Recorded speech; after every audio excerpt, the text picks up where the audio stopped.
ये कहानी है उत्तर भारत के एक छोटे से गांव चंदपुर की, जहां का एक पनघट सालों से वीरान पड़ा था। कहते हैं उस पनघट पर रात में कोई औरत दिखाई देती है, सफेद साड़ी में, लंबे बाल और गले में टूटे हुए मंगलसूत्र के साथ। गांव के बुजुर्ग बताते थे कि करीब 25 साल पहले उस पनघट पर एक युवती गोमती की रहस्यमय मौत हो गई थी।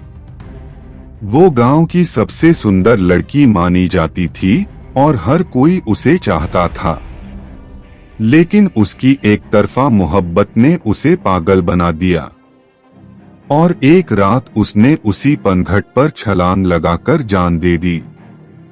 कहानी शुरू होती है आज के समय में, जब गांव की रहने वाली एक लड़की नीलम पढ़ाई के लिए शहर चली गई थी, लेकिन 6 साल बाद वापस गांव लौटती है। गांव में कदम रखते ही नीलम को अजीब अजीब सपने आने लगते हैं। रात को नींद में वो पनघट की आवाजें सुनती, कोई पानी भर रहा हो जैसे, चूड़ियों की छन छन, और फिर अचानक कोई चीख। नीलम की माँ परेशान हो उठती है। वो जानती थी कि कुछ तो गड़बड़ है, लेकिन वो कुछ बताना नहीं चाहती थी।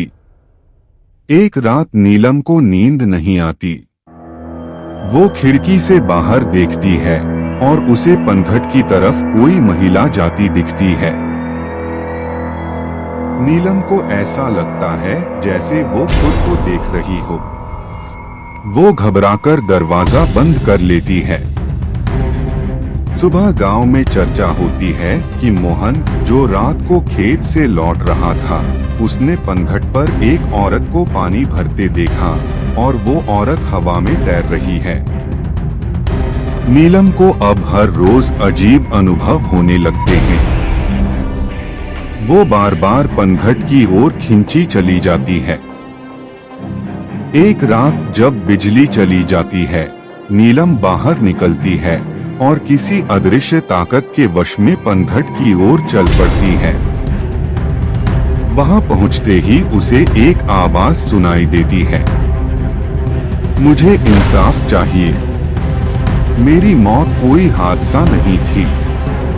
अब कहानी में मोड़ आता है, गोमती ने आत्महत्या नहीं की थी, बल्कि उसकी हत्या की गई थी और उसकी आत्मा पनघट पर इंसाफ की तलाश में भटक रही थी। नीलम धीरे धीरे उस प्रेत आत्मा से जुड़ने लगती है।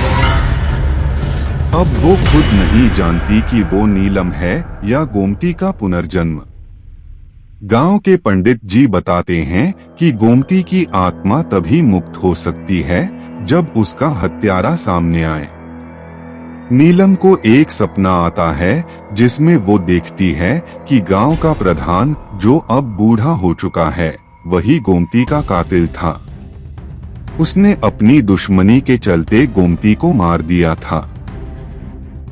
एक रात नीलम पनघट पर प्रधान को बुलवाती है।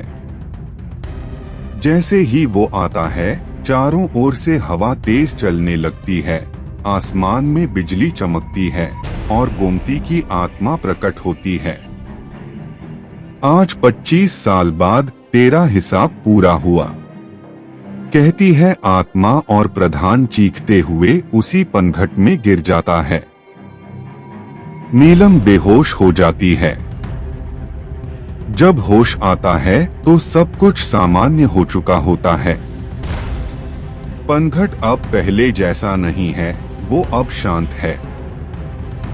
गोमती की आत्मा को अब शांति मिल चुकी थी। गांव के लोग अब उस पनघट को इज्जत और सम्मान की नजर से देखते हैं।